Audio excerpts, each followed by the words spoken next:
On the night of November 12, 1942, Rear Admiral Daniel Callahan stood on the bridge of the heavy cruiser USS San Francisco and faced a calculation that no naval officer should ever have to make. His radar had detected a massive Japanese force steaming toward Guadalcanal. 2 battleships, a cruiser, and 14 destroyers, loaded with special bombardment shells designed to obliterate Henderson Field. If that bombardment succeeded, the airfield would be destroyed. The Marines on Guadalcanal would be cut off from air support, and the island would fall. Everything the United States had fought for in 6 months of brutal jungle combat would be lost in one night.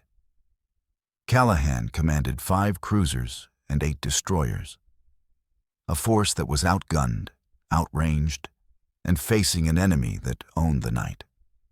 The Japanese had proven themselves masters of night combat through 8 months of war. Their crews trained constantly in darkness. Their long lance torpedoes could sink a ship from 10 miles away, twice the range of American torpedoes. Their optical equipment let them see targets that American lookouts couldn't detect. In every previous night engagement in the Solomons, Japanese forces had destroyed Allied formations with clinical efficiency. The mathematics were brutal. The Japanese battleships Hiei and Kirishima each mounted 8 14-inch guns that could punch through any American cruiser's armor at ranges exceeding 20,000 yards. The heaviest weapons Callahan possessed were the 8-inch guns on his 2 heavy cruisers. Adequate against other cruisers, pathetically inadequate against battleships. His force had one advantage.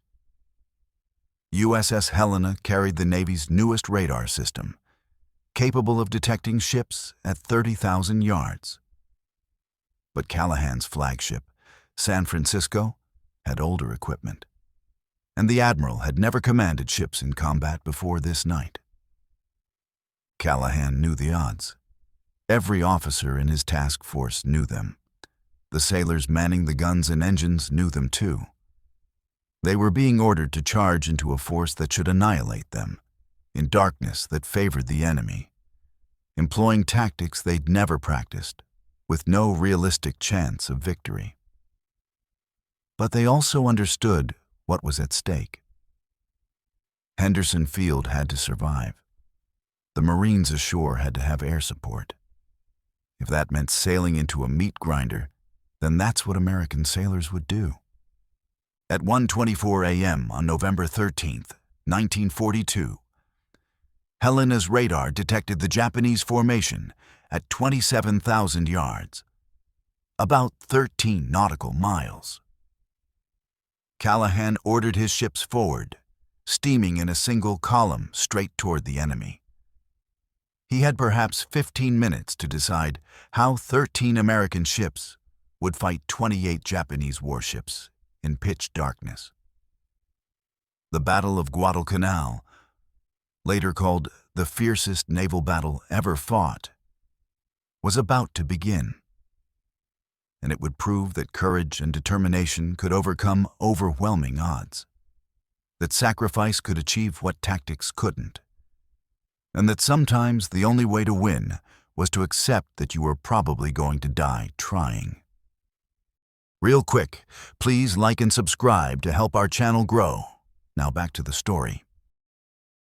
The situation that demanded sacrifice. The strategic context made the November 12th to 13th engagement inevitable. Since August, when Marines had landed on Guadalcanal and seized the partially completed Henderson Field, the island had become the pivot point for the entire Pacific War. Whoever controlled Henderson controlled the air over the southern Solomons. Whoever controlled the air controlled the sea lanes. And whoever controlled the sea lanes would win the campaign. The Japanese understood this completely. For 3 months, they'd been conducting the Tokyo Express, high-speed destroyer runs that landed troops and supplies at night. then withdrew before Henderson's aircraft could attack at dawn. But destroyers couldn't deliver enough supplies for a major offensive, and partial measures weren't working. The Marines were dug in, reinforced, and showing no signs of collapsing. The Japanese needed to either destroy Henderson Field or abandon Guadalcanal, and abandoning wasn't an option. Too much had already been invested, too many soldiers had died. So the Japanese assembled a massive reinforcement effort for mid-November. 11 slow transport ships carrying 7,000 troops and tons of ammunition would steam toward Guadalcanal. But first, Henderson Field had to be neutralized. The Japanese plan called for the battleships Hiei and Kirishima to enter Iron Bottom Sound, the stretch of water between Guadalcanal, Savo Island, and Florida Island, and bombard Henderson with special Type 3 incendiary shells designed to destroy aircraft and fuel dumps. The bombardment would render the airfield inoperable long enough for the transports to arrive, unload, and depart before American aircraft could interfere. American intelligence, reading Japanese naval codes, knew the plan. Admiral William Halsey, commanding the South Pacific Theater from his headquarters at Noumea, understood the stakes perfectly. If Henderson fell, Guadalcanal fell. If Guadalcanal fell, the entire Allied offensive in the Pacific stalled. There was no question of allowing the bombardment to succeed. But stopping it meant putting surface ships in Iron Bottom Sound to fight a Japanese force that included battleships. The problem was that Halsey had almost nothing available to send. The carrier Enterprise had been damaged at the Battle of Santa Cruz 2 weeks earlier and was limping toward repairs. Hornet had been sunk at Santa Cruz. The U.S. Pacific Fleet's battleships were thousands of miles away or still being repaired from Pearl Harbor damage. Halsey's available striking force consisted of cruisers and destroyers, enough to challenge other cruisers and destroyers, hopelessly outmatched against battleships. Admiral Richmond Kelly Turner, commanding the amphibious forces actually at Guadalcanal, faced the immediate crisis. On November 12th, his transports were unloading desperately needed supplies and reinforcements. Japanese reconnaissance had spotted his ships. Turner knew that Japanese forces were steaming toward him, that his vulnerable transports would be destroyed if caught by battleships, that he needed to get his transports away from Guadalcanal before the Japanese arrived. But he also needed to delay or stop the Japanese bombardment force. Turner made the hard call. He'd withdraw the transports southward to safety, but he'd leave behind every combat-capable warship to intercept the Japanese. It was a calculated sacrifice. Send the cruisers and destroyers against a superior force, accept probable heavy losses, but prevent the bombardment and save Henderson Field. The mission wouldn't be to win a tactical victory. It would be to fight a delaying action, violent enough that the Japanese couldn't complete their bombardment mission. Command of the intercepting force went to Rear Admiral Daniel Callahan. Technically, Rear Admiral Norman Scott, who'd commanded the American victory at Cape Esperance a month earlier, was equally senior and arguably more qualified. Scott had combat experience. Callahan didn't. But Callahan's promotion to Rear Admiral dated 2 weeks earlier than Scott's, and Navy regulations gave him seniority. So Callahan got the command. Scott took a subordinate role, and the force prepared for what most participants understood would be a one-way mission. The formation that shouldn't have worked. Callahan's force consisted of 13 ships sailing in a single column. Leading were 4 destroyers, Cushing, Laffey, Sterrett, and O'Bannon. Behind them came the anti-aircraft cruiser Atlanta, then Callahan's flagship San Francisco. Following San Francisco were the cruisers Portland, Helena, and Juneau, with 4 more destroyers bringing up the rear: Aaron Ward, Barton, Monson, and Fletcher. The entire column stretched over 5 miles from van to rear. The formation was conventional, a standard cruising disposition that kept ships in line for easy command and control. But it was completely wrong for night surface combat against a superior force. Japanese doctrine called for flexible formations that could quickly deploy into battle lines, concentrate firepower, and maneuver aggressively.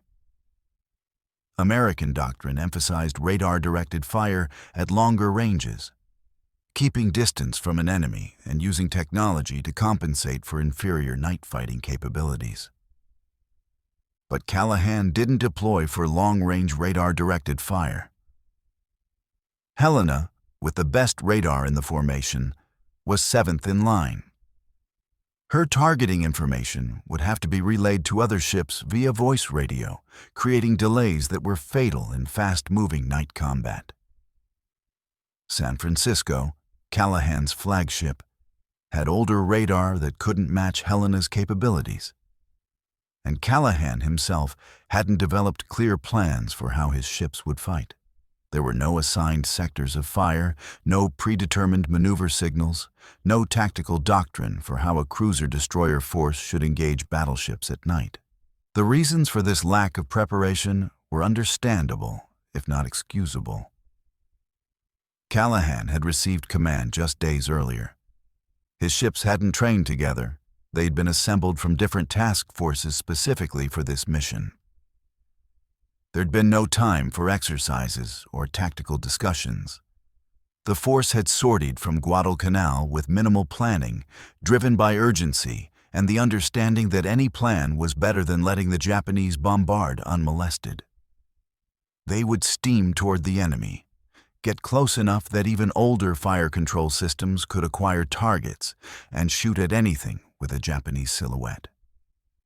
It was crude. It was dangerous. But it was all the time allowed. At 1:24 a.m., when Helena's radar detected the Japanese at 27,000 yards, Callahan ordered course changes that took his column northwest, angling toward the contact. The range closed steadily. 25,000 yards, 20,000, 15,000.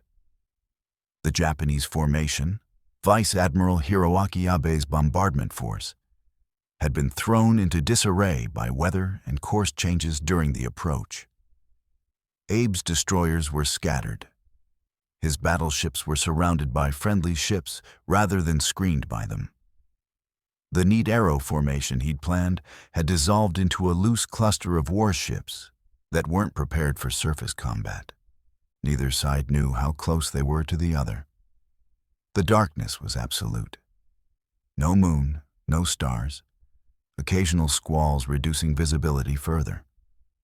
American lookouts strained to see anything. Japanese lookouts did the same. The two formations were steaming toward each other at combined speeds approaching 50 knots. They were going to collide, not metaphorically, but literally collide.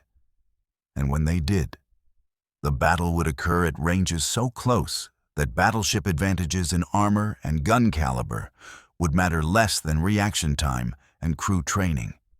At 1:41 a.m., lookouts on both sides spotted ships simultaneously.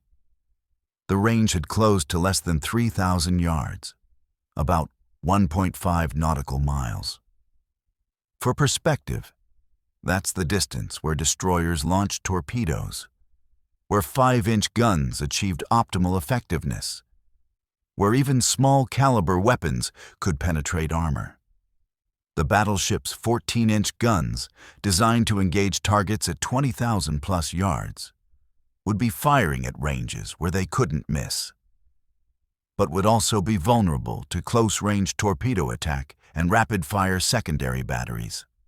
Callahan, confronted with a tactical situation that had evolved far beyond anything he'd planned for, hesitated.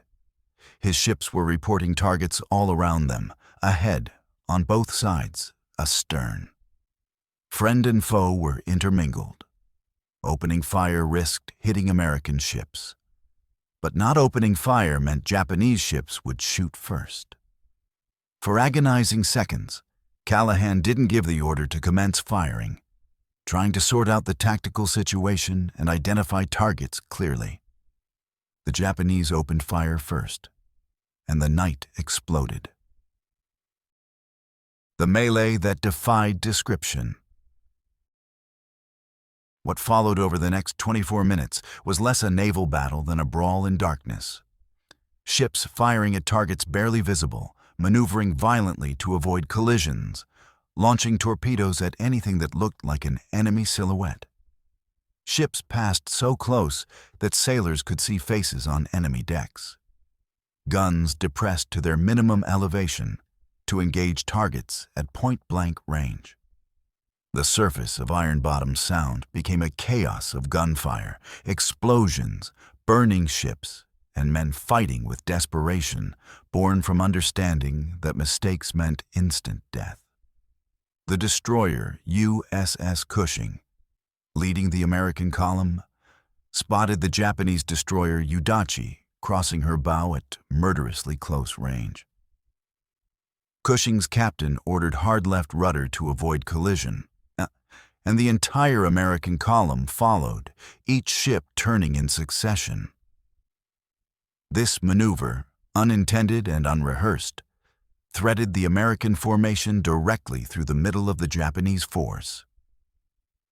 American ships suddenly found themselves surrounded by Japanese vessels, with targets on all sides and no clear way to distinguish friend from foe.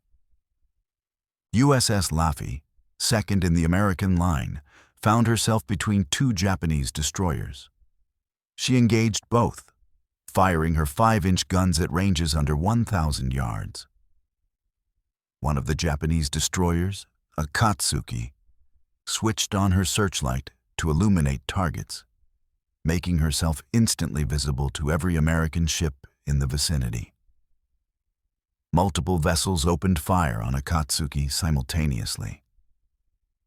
Within seconds, the Japanese destroyer was overwhelmed by shells and exploded, her searchlight tumbling end over end through the air before splashing into the water. Laffey continued firing, hitting the battleship Hiei's superstructure repeatedly before Japanese return fire crippled her.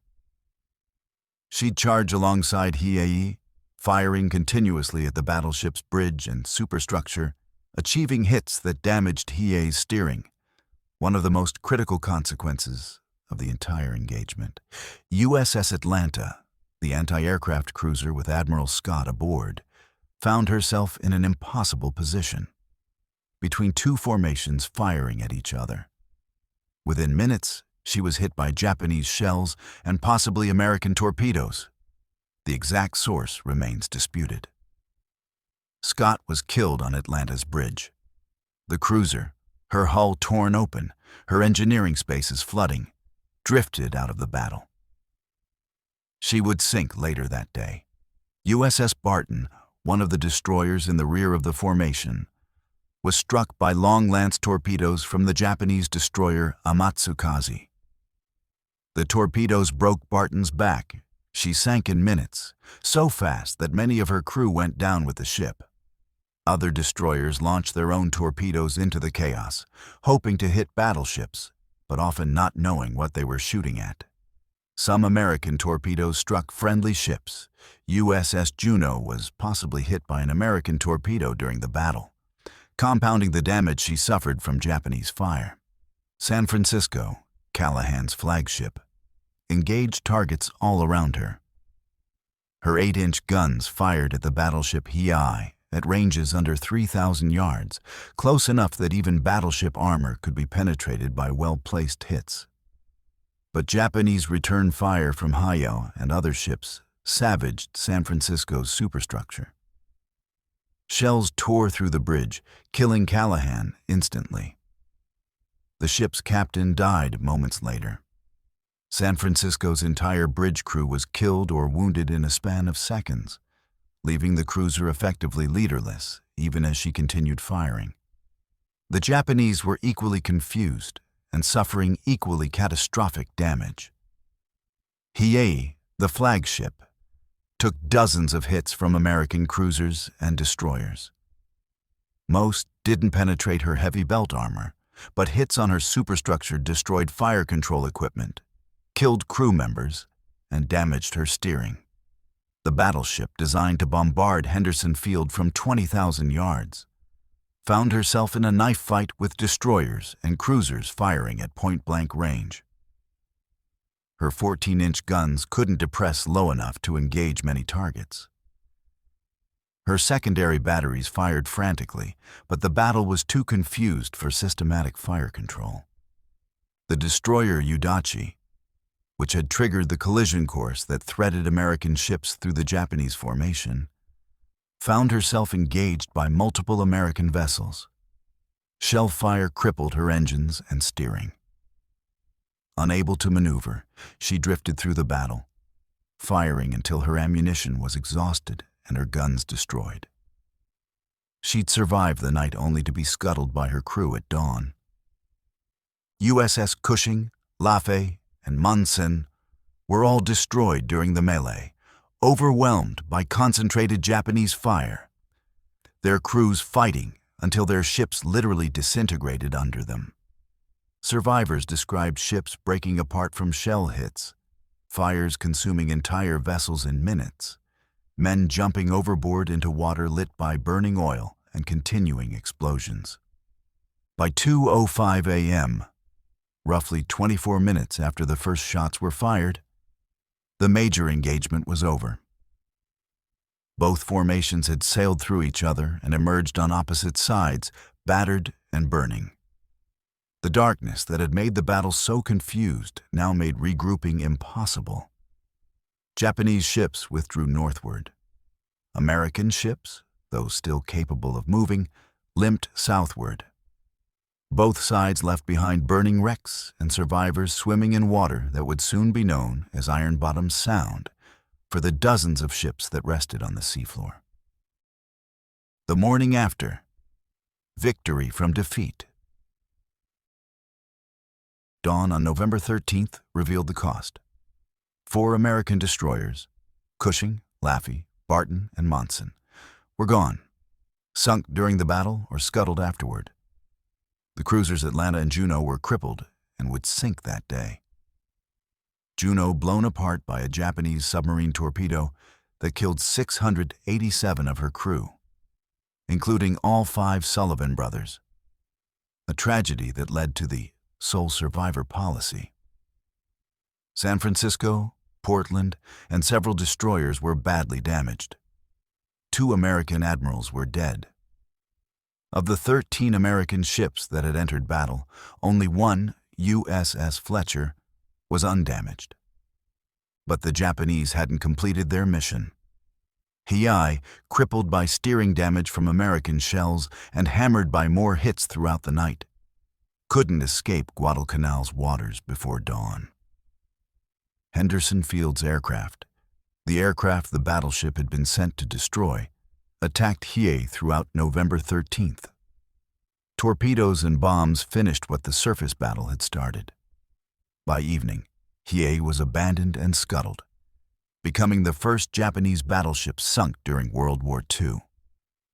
The Japanese also lost the destroyer Akatsuki during the battle and Udachi afterward. The convoy of transports carrying 7,000 troops, which was supposed to land after the bombardment neutralized Henderson, was turned back when the bombardment failed. When Japanese commanders attempted to land those troops anyway on November 14th, Henderson's aircraft and American surface ships destroyed most of the transports. Only 2,000 of the 7,000 troops reached Guadalcanal, and almost all of their equipment and supplies were lost. Tactically, the battle was nearly a draw. Both sides suffered terrible losses. Both admirals commanding were killed, Callahan for the Americans and Rear Admiral Norman Scott. The engagement was too confused for either side to claim clear victory. But strategically, the Americans had won decisively. Henderson Field had not been bombarded. The Japanese hadn't landed their reinforcements. And the Imperial Japanese Navy's aura of invincibility in night surface combat had been broken. The second night's action would compound the Japanese defeat. On November 14th to 15th, Admiral Willis Lee's battleships Washington and South Dakota, with destroyer escorts, engaged another Japanese force attempting to bombard Henderson. In that engagement, radar-directed gunfire from Washington destroyed the battleship Kirishima, proving that American technology could overcome Japanese tactical advantages. But it was the first night's desperate, chaotic, suicidal charge that had prevented the original bombardment and saved Henderson Field. The legacy of desperate courage.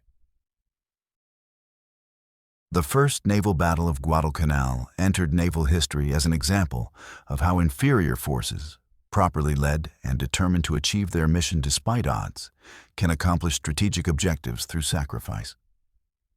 Callahan's force had no realistic chance of defeating the Japanese in conventional terms.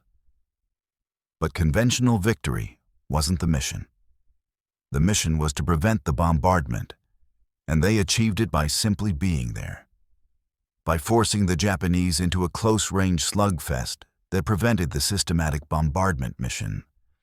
By inflicting enough damage and causing enough confusion that AB withdrew without completing his objective. The battle validated several lessons about night surface combat. First, that radar provided decisive advantages, but only if properly employed. Helena's superior radar was wasted because she wasn't the flagship and couldn't direct the battle. Second, that close-range engagements negated many advantages of superior ships. Hiei and Kirishima's heavy armor and big guns mattered less at 2,000 yards than crew training and rate of fire. Third, that determination and aggressive tactics could compensate partially for tactical disadvantages. American ships that charged into point-blank range fighting survived as long as those that tried to maintain distance. The human cost was staggering. Roughly 1,500 American sailors died during the night of November 12th to 13th and the following day when Juneau sank. The sailors who survived the battle often didn't survive the war. Many transferred to other ships that were later sunk or participated in subsequent battles where luck didn't favor them. The officers who'd led the charge, Callahan, Scott, and many others, died on their bridges, killed at their posts, never knowing whether their sacrifice had been worth it. But Henderson Field survived. The Marines kept their air support. Guadalcanal remained in American hands, and the campaign that had teetered on the edge of disaster stabilized. By February 1943, the Japanese would evacuate Guadalcanal, abandoning the island after 6 months of brutal combat. The campaign's outcome was decided not by any single engagement, but by accumulated losses the Japanese couldn't replace. The November 13th battle contributed to those losses, and more importantly, prevented a Japanese victory at a moment when victory had seemed probable. The charge into superior Japanese forces on November 12th to 13th, 1942, demonstrated what American naval forces could accomplish through courage when technology and training weren't sufficient. It wasn't elegant. It wasn't tactically sophisticated. Ships collided, fired on friends, died without knowing if they'd hit their targets. But they accomplished the mission through sheer, bloody-minded determination to close with the enemy and fight, regardless of consequences.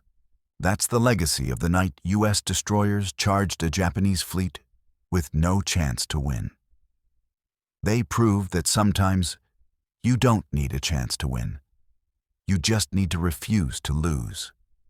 And in refusing to lose, in fighting when every calculation said you'd be destroyed, they achieved what victory required, preventing the enemy from succeeding.